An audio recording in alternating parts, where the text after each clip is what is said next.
Hello friends, welcome back to my channel. ఈరోజు లంచ్లోకి మెంతి కూర పప్పు చేశానండి. చూడ్డానికి చాలా టేస్టీగా అనిపిస్తుంది, చాలా టెంప్టింగ్గా ఉంది.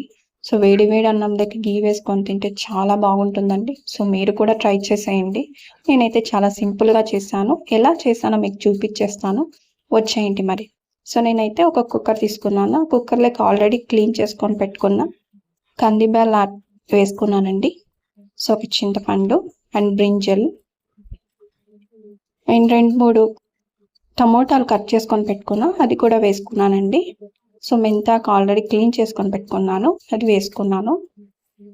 అండ్ గ్రీన్ చిల్లీ, మీకు టేస్ట్ తగ్గట్టు కారం కావాలంటే ఎక్కువ వేసుకోవచ్చు. నేనైతే టేస్ట్ తగ్గట్టు వేసానండి.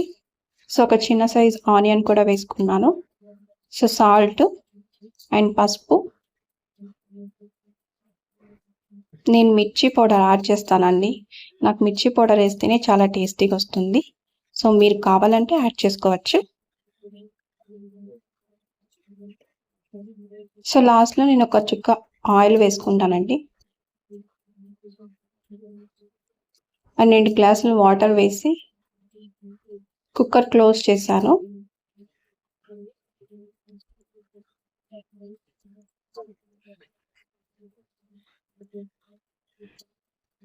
చూడండి, ఇలా కుక్కర్ క్లోజ్ చేసుకొని స్టవ్ మీద పెట్టుకున్నాను.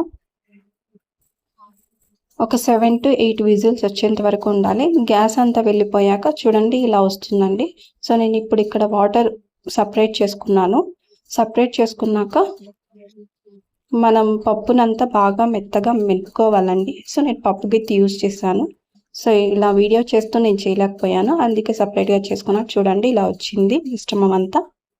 సో నేను పక్కన తాలింపు వేసుకోవడానికి onion and red chilli and కరివేపాకు అండ్ వెల్లుల్లి, ఆవాలు, జీలకర్ర వేసుకొని తాలింపు వేసాను. అండ్ పప్పులోకి అంతా ఇలా వేసుకొని బాగా కలిపేసుకున్నానండి. అంతే, మెంతికూర పప్పు రెడీ అయిపోయిందండి. సో మీకు మా రెసిపీ నచ్చినట్టయితే please do like and share.